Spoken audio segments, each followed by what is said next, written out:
This is a review of the Baseus USB cable, USB-C cable that's coiled, fisheye, easy to compress and expand, and it has a connector if you want to make it compact. Now I got this because I wanted something for my car where I connect it to my car.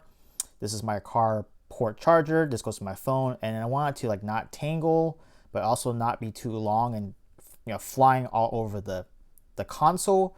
I want it to be compact, and this seems to do the job in terms of being very durable. You can hear it, or you can see it stretches pretty far, but it does take a lot of force to stretch it. And this is just a classic USB port, USB-C. Now we're going to use this portable battery bank to see if it works. We'll connect that to here. This will go to the Samsung S23.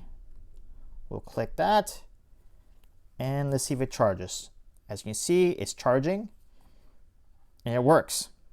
So if you need something for your car or maybe your home and you don't like the wires being exposed or long and dangling, this might be the solution.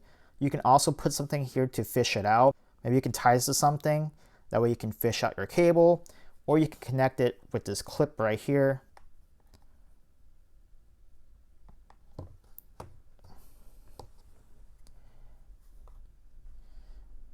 And it works pretty fine.